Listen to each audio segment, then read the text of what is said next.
अस्सलाम वालेकुम। आप देख रहे हैं इकोनॉमिक स्टेबिलिटी फोरम चैनल।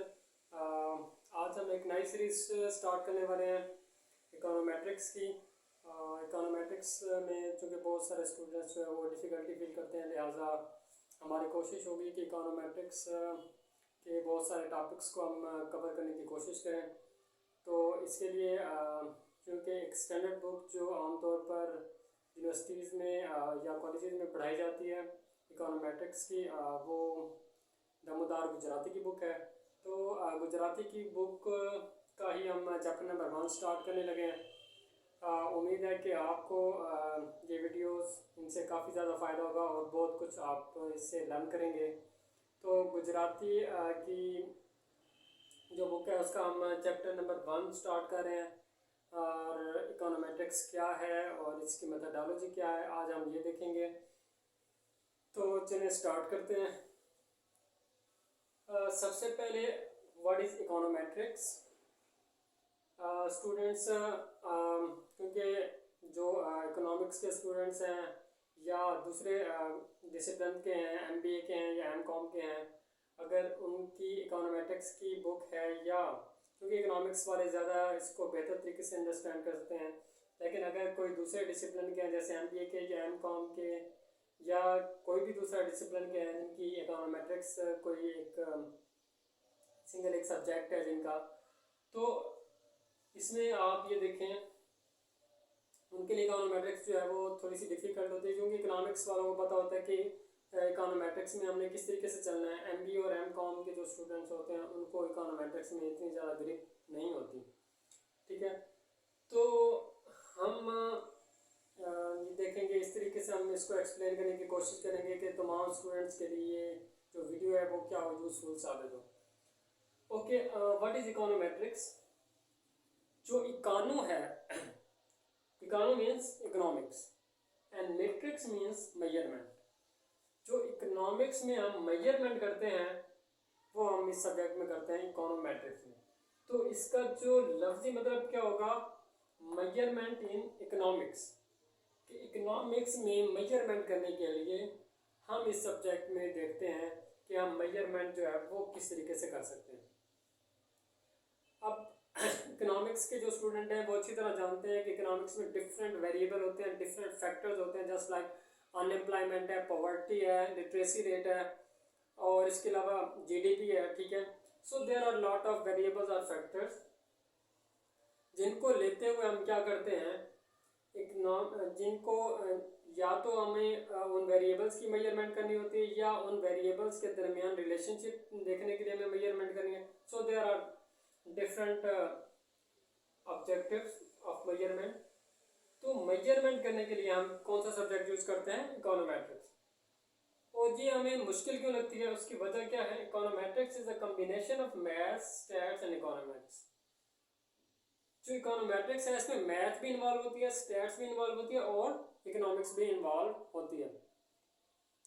ये बात याद रखें। मैथमेटिक्स के भी यहाँ पर अगरचे रूल्स अप्लाई होंगे इकोनोमेट्रिक्स में, लेकिन जो ज़्यादा यूज़ होगी वो स्टैट्स यूज़ होगी या इकोनॉमिक्स। ठीक है, तो स्टैटिस्टिक्स के बहुत ज़्यादा रूल्स या बहुत ज़्यादा इसके टर्म्स टर्मिनोलॉजीज बहुत ज़्यादा स्टैट की जो है वो इकोनोमेट्रिक्स में यूज़ होंगी। लिहाजा जिनकी स्टैट्स अच्छी है तो उनके लिए इकोनोमेट्रिक्स में चलना ज़्यादा आसान हो जाता है। ठीक है, तो स्टैटिस्टिक्स बहुत ज़्यादा इकोनोमेट्रिक्स में इस्तेमाल होती है।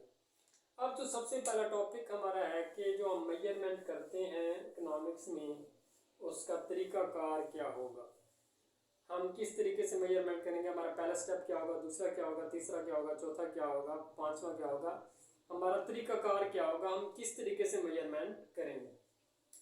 तो ये है मेथडोलॉजी इन इकोनोमेट्रिक्स कि हम मेजरमेंट करने का मेथड क्या होगा, तरीक़ाकार क्या होगा, मेथडोलॉजी। तो इसका जो फर्स्ट स्टेप है वो क्या है, स्टेटमेंट ऑफ थ्योरी और हाइपोथेसिस। इकोनॉमिक्स के स्टूडेंट जैसे उनको ज़्यादा बेहतर तरीके से पता है। ठीक है, इकोनॉमिक्स में डिफरेंट थ्योरीज होती हैं।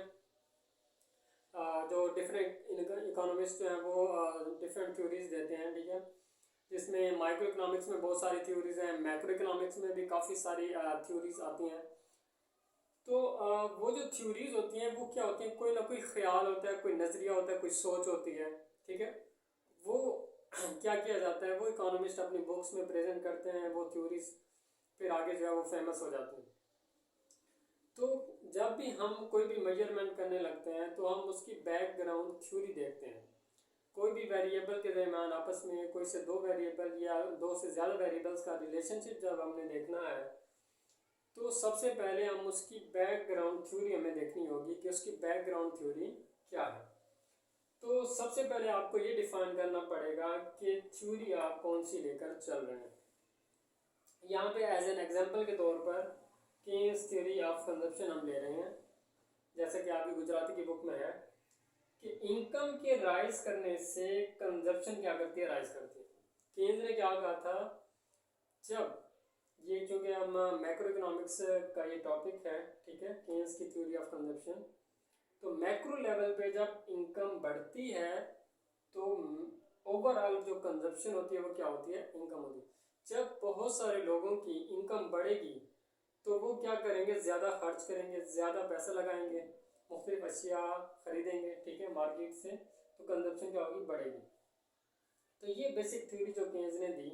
यहाँ से केन्स ने एक और कंसेप्ट दिया, marginal propensity to consume. Marginal propensity to consume क्या है कि जब आपकी इनकम बढ़ती है तो आपका कंजप्शन की तरफ जो रुझान है वो कितना ज़्यादा हो जाता है। जब आपकी इनकम फॉर एग्जांपल 30,000 से 35,000 हो जाती है तो आपकी कंजप्शन कितनी बढ़ती है। जब आपकी इनकम बढ़ती है तो उससे आपकी कंजप्शन में जो है वो कितना इजाफा होता है। इसका जो फार्मूला है marginal propensity to consume, delta C over delta Y, कि इनकम के चेंज होने से कंजप्शन हमारी कितनी चेंज होगी, ठीक है। So actually this is the marginal propensity to consume हमें क्या बताती है कि इनकम के चेंज होने से कंजम्पशन हमारी कितनी चेंज होगी। या दूसरे लफ्ज़ों में हम ये कह सकते हैं कि एमपीसी यानी कि मार्जिनल प्रोपेंसिटी टू कंज्यूम हमें ये बताती है कि हमारी जो इनकम है या जो हमारी इकोनॉमी है वो किस तरफ बढ़ रही है। क्या उनकी इनकम बढ़ने से वो कंजम्पशन की तरफ बढ़ रही है या वो सेविंग की तरफ बढ़ रही है, ठीक है। अगर वो ज़्यादा कंज्यूम करते हैं तो इसका मतलब है कि जो उनका एमपीसी होगा वो ज़्यादा होगा। अगर वो कम कंज्यूम करते हैं तो इसका मतलब है उनका एमपीसी क्या होगा, कम होगा। तो जो एमपीसी की वैल्यू होती है वो क्या होती है, 0 से लेकर 1 तक। तो अगर वैल्यू आती है हमारी 0.9 तो इसका मतलब है कि जो कंजप्शन की तरफ रुझान है वो क्या है, ज़्यादा है। और अगर 0.3 हमारी वैल्यू आती है तो इसका मतलब है कि जो कंजप्शन की तरफ टेंडेंसी है वो क्या है, कम है, ठीक है। तो ये बात यहाँ पे समझने की ज़रूरत है कि जब हमारे एमपीसी जो है वो ज़्यादा आएगा तो इसका मतलब है कि हम ज़्यादा कंज्यूम कर रहे हैं, और कम आएगा तो इसका मतलब है कि हमारे कंजप्शन का रुझान क्या है, कम है। और इसकी वैल्यू कहाँ पे लाई करती है, 0 से लेकर 1 तक। तो ये हमारी जो थ्योरी है बेसिक, इसको हम बैकग्राउंड थ्योरी के तौर पर लेते हुए इसको हम मज़ीद आगे देखेंगे और इसको समझने की कोशिश करेंगे मज़ीद। स्पेसिफिकेशन ऑफ मैथमेटिकल मॉडल जो हमारा दूसरा स्टेप है। जब हमने ये डिफाइन कर लिया कि ये हमारी थ्योरी है तो फिर हमारा जो नेक्स्ट स्टेप आता है वो है कि मैथमेटिकल मॉडल हमारा क्या बनेगा। जो हमारा मैथमेटिकल मॉडल होगा वो किस तरह का होगा उसको हमें स्पेसिफाई करना पड़ेगा। ये एक हमने अज्यूम किया है एक mathematical model y equal to beta 1 plus beta 2 x, ठीक है। बीटा 1 बीटा 2 y, बीटा 1 क्या है, इंटरसेप्ट या कांस्टेंट, बीटा 2 क्या है, स्लोप, y क्या है, y हमने यहाँ पर अज्यूम किया है पर्सनल कंजप्शन एक्सपेंडिचर, जबकि x हमने क्या अज्यूम किया, नेशनल इनकम। यानी कि y हमारी क्या है, कंजप्शन है, और x हमारा क्या है, इनकम है, ठीक है। बीटा 1 और बीटा 2 क्या है, बीटा 1 हमारा क्या है, इंटरसेप्ट या कांस्टेंट। जो कि हम कंजप्शन फंक्शन की बात कर रहे हैं तो ये जो बीटा 1 है ये कोई एक फिक्स्ड अमाउंट है, ये कांस्टेंट है या इंटरसेप्ट जिसको हम कह रहे हैं, ये एक फिक्स्ड जो है अमाउंट है, कंजप्शन की एक फिक्स्ड अमाउंट है, ठीक है। मिसाल के तौर पर एक सैलरीड पर्सन है, उसकी जो सैलरी है वो 30,000 है और अचानक उसकी जो है वो जॉब चली जाती है, ठीक है।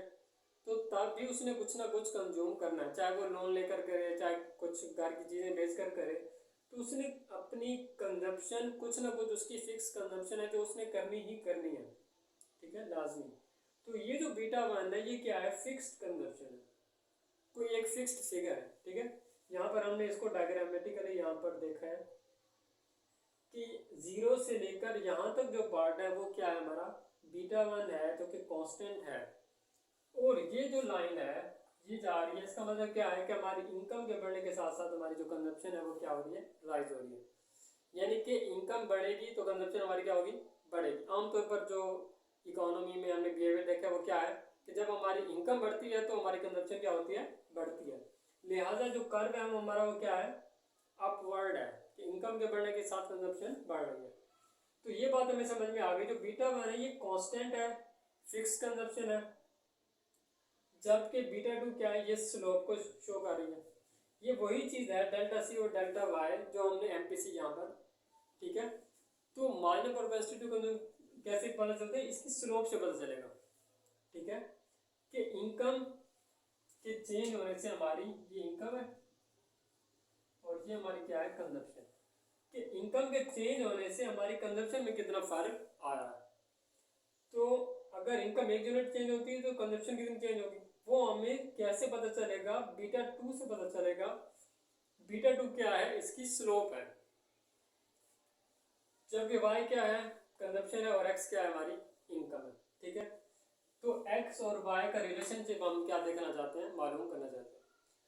दूसरी बात ये कि ये एक मैथमेटिकल मॉडल है। जो मैथमेटिकल मॉडल होता है, just like a plus b का स्क्वायर है तो a square plus b square plus two a b, ठीक है। ए और बी की वैल्यूज हम लेफ्ट साइड पे या राइट साइड पे डालें तो हमारे पास उसकी वैल्यू आ जाती है, फिक्स्ड एक वैल्यू आ जाती है, ठीक है। So this is a deterministic model. ये कौन सा मॉडल है, डिटर्मिनिस्टिक मॉडल है, कि जिसके अंदर हम मैं y की कीमत पुट कर दूं या beta one beta two x की कीमत पुट कर दूं तो y की आ जाए, y की कीमत है तो इसका मतलब है ये वैल्यू जो है वो beta one plus beta two x के बराबर है। तो ये एक डिटर्मिनिस्टिक मॉडल है कि जिसमें कोई फ्लक्चुएशन वगैरह नहीं है, बल्कि ये एक फिक्स्ड मॉडल है, ठीक है, just like mathematics. So actually ऐसा होता नहीं है, इसके लिए हमें जाना पड़ेगा इकोनोमेट्रिक मॉडल की। इकोनॉमिक्स में कोई भी चीज़ फिक्स नहीं होती, क्योंकि ह्यूमन बिहेवियर क्या होता रहता है, चेंज होता रहता है। So there is nothing is fixed in economics. Okay, specification of econometric model. Econometric model कब बनेगा, मैथमेटिकल मॉडल तो हमें बना दिया, इकोनोमेट्रिक मॉडल हमारा कब बनेगा, इसको हम समझने के लिए ये देखिए, इनकम के बढ़ने के साथ हमारी क्या बढ़ रही है, कंजप्शन बढ़ रही है। लेकिन क्या सिर्फ इनकम ही कंजप्शन को राइज कर रही है, कोई और फैक्टर भी हो सकते हैं। हो सकता है आपकी इनकम कांस्टेंट रहे, आपकी हैबिट्स चेंज हो जाए, आप कंज्यूम ज़्यादा करने लग जाए, ट्रेंड चेंज हो, ट्रेंड चेंज हो जाए तो आपकी कंजप्शन बढ़ने लग जाए, वेदर चेंज हो जाए आपकी कंजप्शन अप और डाउन हो सकती है। So there are many other factors that can affect on consumption. तो इनकम ही एक फैक्टर नहीं है, तो लिहाजा अब वो जो अदर फैक्टर्स हैं उनका भी अफेक्ट होगा। सिर्फ इनकम ही कंजप्शन को अफेक्ट नहीं कर रही, ये इनकम है और ये कंजप्शन है, तो सिर्फ इनकम ही कंजप्शन को अफेक्ट नहीं कर रही, और फैक्टर्स भी अफेक्ट कर रहे हैं। लिहाजा इसका मतलब है जो हमारा मॉडल है ये कंप्लीट नहीं है, ठीक है। तो हम इसके अंदर एक और टर्म शामिल कर देते हैं जिसको हम क्या कहते हैं, error term. There are some other factors that can affect the level of consumption, यानी कोई और फैक्टर्स भी हो सकते हैं जो कंजप्शन को अफेक्ट कर सकते हैं। तो उनका जो इफेक्ट होगा वो किस में हमें शो करेगा, एरर टर्म में शो होगा। लेकिन उन फैक्टर्स को हम अज्यूम क्या कर रहे होते हैं, कांस्टेंट शो कर रहे होते हैं, ठीक है। लिहाजा किसी भी तरह का इस वेरिएबल और इस वेरिएबल के दरमियान जो रिलेशनशिप में अगर कोई भी एरर आएगा डाटा में तो वो कहाँ पर हमें शो होगा, एरर टर्म में वो शो होगा, ठीक है। अगर डाटा में कोई भी इश्यूज आ जाते हैं, वाई या एक्स के डाटा में कोई भी इश्यूज आते हैं तो उसका इफेक्ट कहाँ पे हमें शो होता है, एरर टर्म में शो होता है। तो this is what stochastic model और इकोनोमेट्रिक मॉडल जो हम देखेंगे। जो आगे नेक्स्ट स्टेप हैं हम उनको नेक्स्ट वीडियो में देखेंगे। उम्मीद है कि आपको ये बहुत अच्छे तरीके से समझ आ गया होगा। इकोनॉमिक स्टेबिलिटी फोरम चैनल को लाइक करें और सब्सक्राइब करना ना भूलिएगा। Thank you very much.